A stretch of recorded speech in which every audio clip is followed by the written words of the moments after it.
Now, Chinese Foreign Minister Wang Yi has arrived in Saudi Arabia, his first stop on a six-nation Middle Eastern tour. Economic ties and vaccine cooperation topped the agenda during his initial meetings. Adela Maruhi in Cairo has more. Chinese State Councillor and Foreign Minister Wang Yi starts his Middle East tour in Saudi Arabia, showing confidence in the strength of relations between China and Saudi Arabia. Wang Yi believes, and in a statement that has been announced in Saudi Arabia, that there could be stronger strategic comprehensive partnership between the two countries. The talks included investments, Saudi investments in China and Chinese investments in Saudi Arabia. The invitation to visit Saudi Arabia comes from the Foreign Minister of the Saudi Kingdom, Prince Faisal bin Farhan Al Saud, who extended the invitation to Wang Yi to discuss economic cooperation in numerous technology and fields like space technologies, introducing 5G investments in the Kingdom of Saudi Arabia with Chinese technology. Wang Yi's meeting with the Crown Prince Mohammed bin Salman took place in Neom, a multi-billion-dollar envisioned city by the Crown Prince to give Saudi Arabia a different global look and change the perspective of the Saudi economy that relies mainly on petroleum. There, Wang Yi has discussed the potential of that city and the possible areas of cooperation and investment in the Saudi Kingdom to support its vision for the 2030 vision by Saudi Arabia, as well as trying to reach common grounds between that vision and China's maritime Silk Road revival project. Finally, Wang Yi has been discussing with the Saudi Kingdom regional issues. He introduced a 5-steps initiative from China to maintain security and peace in the Middle East. That includes the non-proliferation of nuclear arms, which comforts Saudi's concerns from countries like Iran, for example. China has also shown confidence in Saudi initiative to end the crisis in Yemen. And as for the prime crisis in the Middle East, the Palestinian crisis, Wang Yi announced that soon Beijing will be inviting Palestinians and Israelis to join talks in China to try to put the foundation for permanent peace in the Middle East. Adel Mahroui, CGTN, Cairo. Well, the Chinese foreign minister's official visit also takes him to 5 other Middle East countries. After Saudi Arabia, Wang Yi expected to swing through Turkey, Iran, the United Arab Emirates, Oman and Bahrain.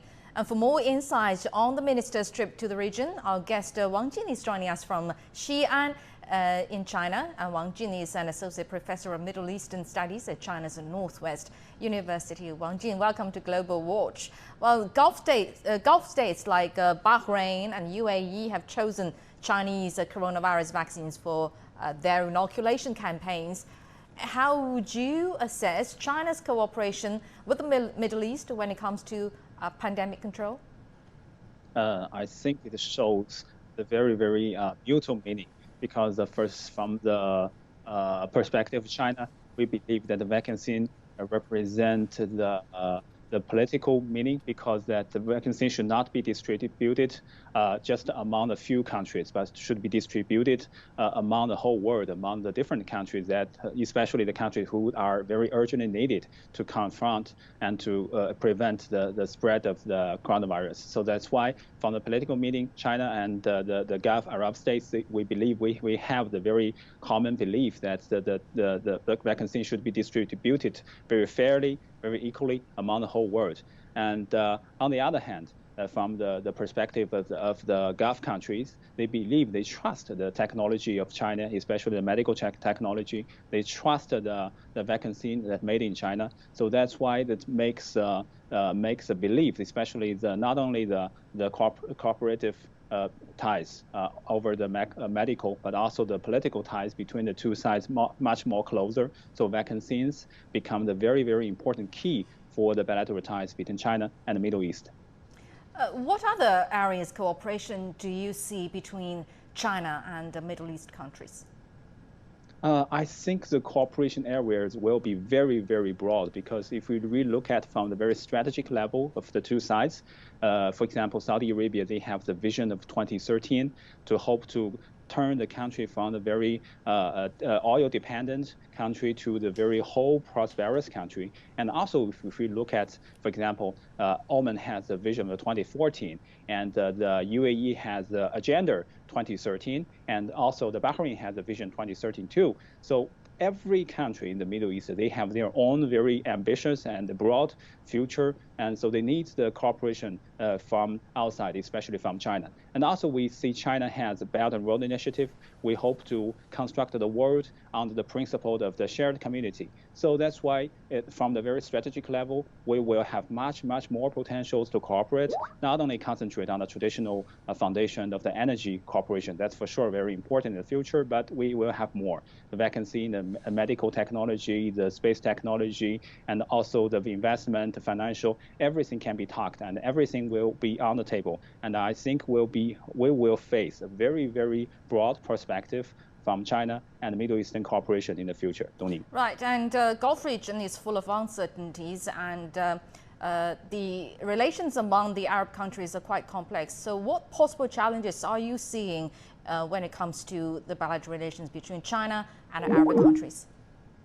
I think we will have challenges, of course. Geopolitical unrest and geopolitical instability in this region will maybe threaten the Chinese cooperation with regional countries, but we will have much more opportunities because Chinese are very, very good at how to turn the challenges into the opportunities. Mm-hmm. If we look at this instabilities and unrest, it's led by the untrust and the distrust, and also the traditional hatred and the instabilities inside the region. So that's why we need, in this region, we need to have new channels for communication, we need new channels for negotiation, we need new channels for talks to communicate with each other, to settle down and to melt down all this crisis. So that's why I think China can do something. We can play actively very constructive role in the future in this region. We get trust from everybody, and we get very close ties with everybody. So China can play a very, very important role in the region to melt down the crisis in the future.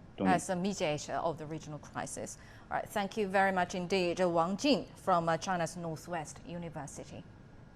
After Saudi Arabia, the Chinese foreign minister will be in Turkey today, and CGTN's Michal Bartowit has the details. Chinese State Councilor and Foreign Minister Wang Yi is expected to hold talks with Turkish Foreign Minister Mevlut Çavuşoğlu. He will also be welcomed by Turkish President Recep Tayyip Erdogan. Leaders will discuss bilateral relations as well as regional and international issues. Wang's visit to Turkey is part of a 6-country tour in the Middle East. The Chinese Foreign Ministry has stated the visit shows that China assumes a responsible attitude toward promoting security and stability in the Middle East.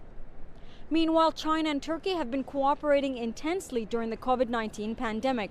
Turkey first participated in the Sinovac Biotech COVID-19 vaccine trial and was among the first countries to sign a deal to purchase its vaccine, CoronaVac.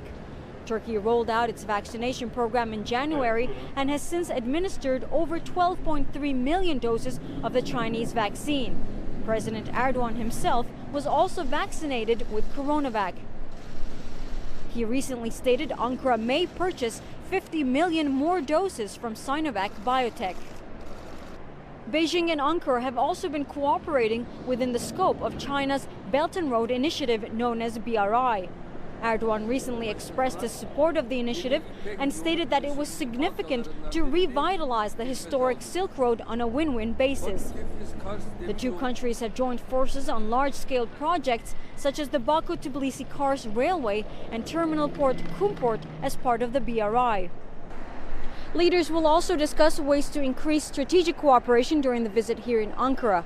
Chinese State Councilor and Foreign Minister Wang Yi will travel to Iran on Friday for his next stop in the region. I'm Michal Bartowit for CGTN in Ankara.